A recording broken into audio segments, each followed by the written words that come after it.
Hello, everyone. Good morning and good evening to the folks who are joining us from various time zones. Welcome you all to the webinar today on how can you help your customers to understand your product better. I'm Suresh Kumar, Associate Director, Product Organization here at Regalix. Regalix is an award-winning global digital strategy and services firm that leverages technology and marketing to help companies grow. We create successful ventures with clients through co-innovation and idea-driven frameworks that inspire companies to think differently.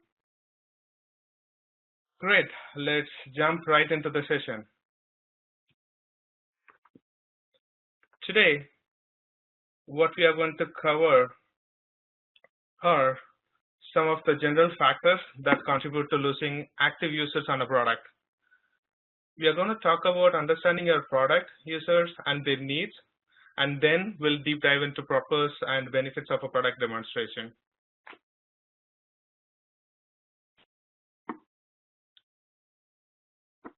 Knowing the factors that contribute to losing active users. So many factors influences a product to lose their active users, and it varies based on the product and the nature of the industry and the user segments, etc. But there are some general circumstances that happen across all the products, irrespective of all the classifications that I just mentioned earlier. The first of this kind is when a user don't see your product meets their needs. Every product is built to satisfy various needs of a user. Needs can be a primary or a dependent need. For example, let's consider an email client for a Mac. The primary need is to send and receive an email, and the dependent need could be track emails and see who opened it. When the product fails to meet either of these needs, you lose the customer. At Regalix, we firmly believe that it is important for a product team to ask and answer a few questions to mitigate this. The questions are like, do consumers know how your product meets their needs? Does it make their life easier, save them time? What needs does your product satisfy? You have to tell all your users all that, and don't make them to guess or come up with the answers on their own. Tell them the answers and continuously help educate them on why they need your product. The second one is when the benefits are not clear. So users should feel the benefits over the futures. If you can't establish the benefits of your product of the customers quickly and coherently, you will never see the stickiness you should expect to see. Perhaps on some level, this is a failure on another level of marketing. But the fact remains that you can and you should be able to establish what your product does for a user before you get bored and break off.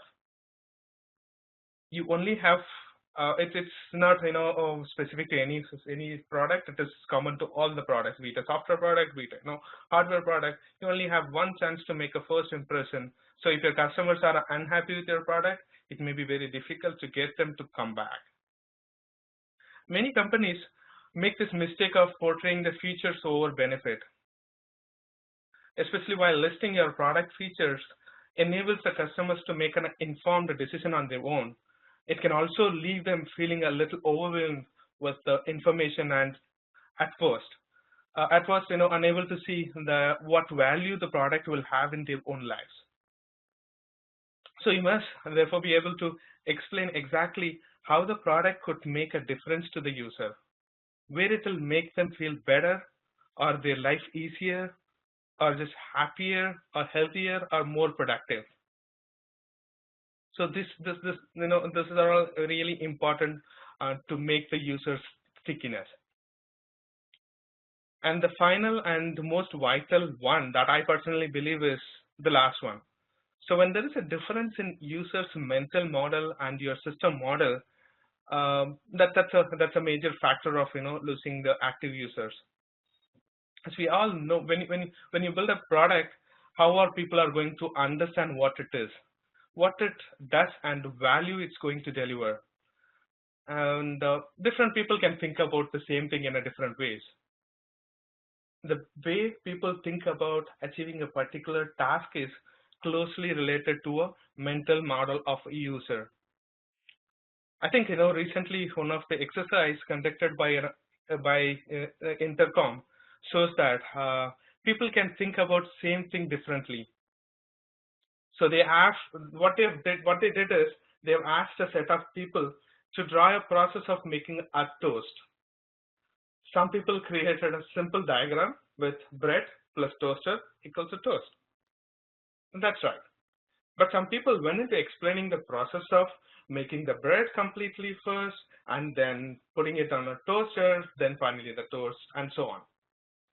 For some people, it's all around the personas involved and the people who are making the toast. Now, if you look at a toast, it actually made there are four main parts. You've got two main objects, bread and toaster, and then you've got heat and time, which are applied to them. So when you combine these two together, you get the system model of making a toast with a toaster. So you simply put the bread into the toaster and turn it on, heat the bread, and you gotta wait for some time, and the toast comes out. This is what they call the system model, and this is how something actually works. So when you are building a product, this is usually illustrated to people and delivered to them through the interface. When you have the mental model of how people believe something works and the system model of how it actually works, it becomes interesting when these two things intersect, right? When they meet and make sense, people can find the product intuitive. When things don't match, that's a problem, and there is a disconnect. People can find it hard to use, and they tend to leave your product. So this is why I personally consider this as a one of the most influencing factor. And bridging this gap between the user's mental model and the system model is really important. So you need to bridge these gaps into two main ways. First is you can try to make your product mirror their mental model for how they believe the product works. The other thing you can do is educate the customers to teach them about something new and help them create new mental models. Sometimes simple is better, but products can be learned too. I strongly believe this word as well. So by considering the mental models that people have about a product, how they believe it works, and also the system model of how it actually works, you can start to identify and bridge these gaps. By doing this, you can better help users understand what your products are and how they work. Okay. Now that we covered the factors contribute to losing active users, let's move on to understanding your product users and their needs. So understanding your product users are really important on many ways.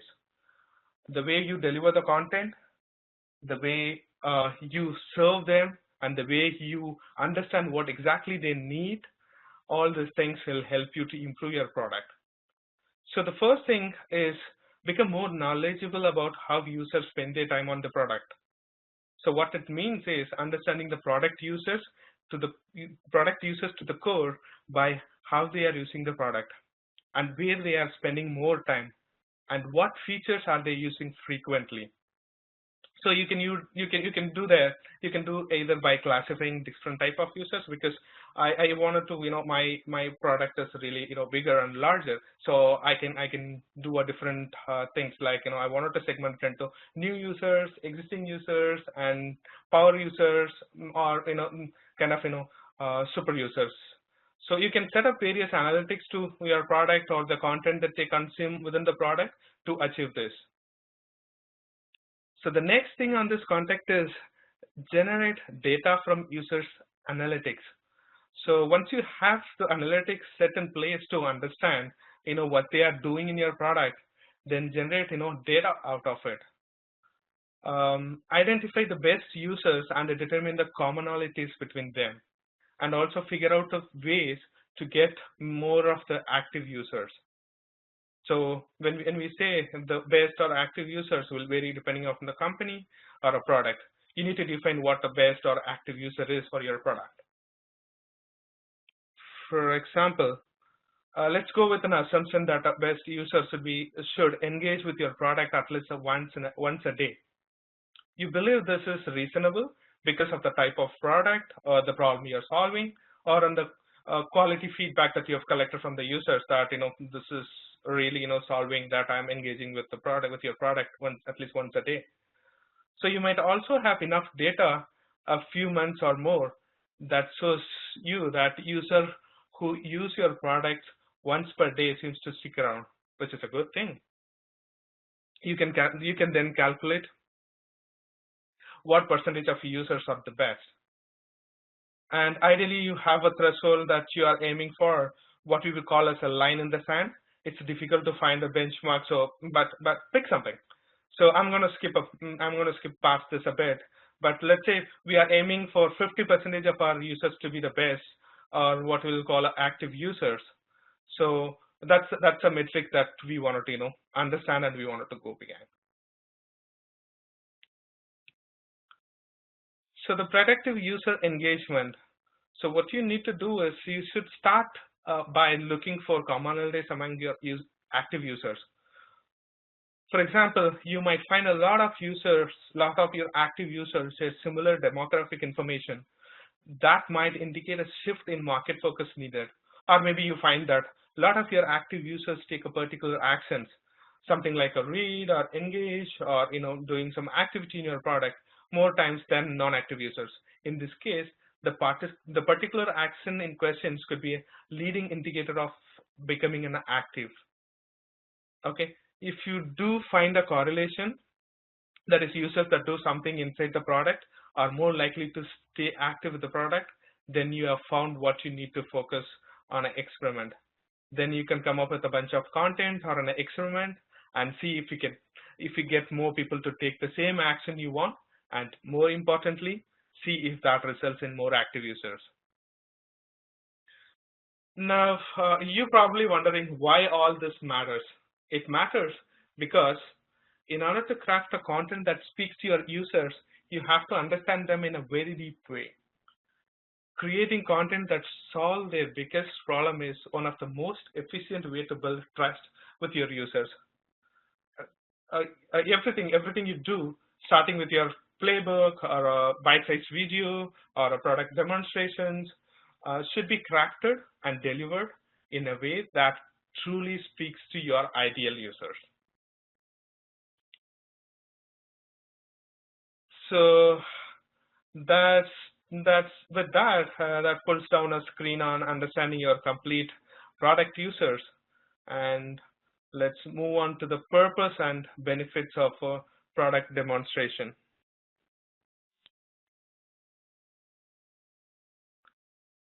So product demonstrations, I think I've been talking about one specific thing. If you have noticed through this presentation, that one specific thing is customer education.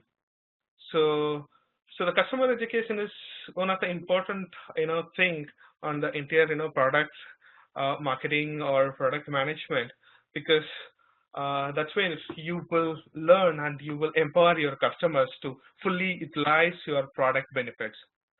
So one of the kind is like product demonstrations, and this is really useful when you wanted to demonstrate your product, when you wanted to acquire customers, and also when you wanted to retain your customers, when you wanted to do a customer support. So there are some really tangible, really good benefits out of this product demonstrations that I wanted to call out here, which is the tangible evidence, and it saves time and money, and it's a great customer education. So when we talk about the tangible evidence, the product, a sample video, infographics, and pictures used in a demo are often called proof devices, because they offer tangible evidence that supports what you say. Many a times user assumes you will say good things about a product you sell. They sometimes have built-in distrust for sales. So showing them what your product can do and even letting the customer experience it it provides a necessary proof. And of course, it saves money and time as well. And let's talk about the educating the customer. When there is something new that people don't know and they can't explain it, you need to tell them what it is, and someone needs to show them and explain it to them. A simple thing, a very simple thing, can be really good, and if you can understand something straight away, and that can be really powerful. But lots of things don't work like that, and they don't have to. You've got examples like a Pac-Man controller that's really simple, or an Xbox controller, all the way up to an airplane cockpit. It doesn't mean that the cockpit needs to be as simple as the Pac-Man controller, because that's not the purpose that it is going to solve. Nor should it be. But making it learnable so you can teach people how to use it is really powerful in software. So can you do that? Yes. The easiest thing to do is through tutorials, a guide, and a product walkthrough, and the product demonstrations. And another great thing about this product demonstration is it's a great marketing tool. So I don't need to explain deep about this, because everybody almost in the product marketing field they would have come across what exactly it is. But still, I wanted to cover a few points over here. So it's a great way of introducing your existing client to a new product. So as soon as you create a product demonstration, you can send an email to your existing client saying that, so here are my here is my new product, and you can tailor make their needs, what exactly they are looking at. And you can, instead of talking about the problems, instead of talking about the features, you can talk about their business problems and reach out to them with a perfect demo. So that connects with customers' mental model, because when you sit closely and go close to the problems that your customers are facing, or your customers' business are facing, then that connects closely to their mental model. And of course, each product demonstration, the way you create the demonstration and the way you share it through online, and the way you analyze to improve your marketing content, all matters. All matters as a part of using it as a great marketing tool.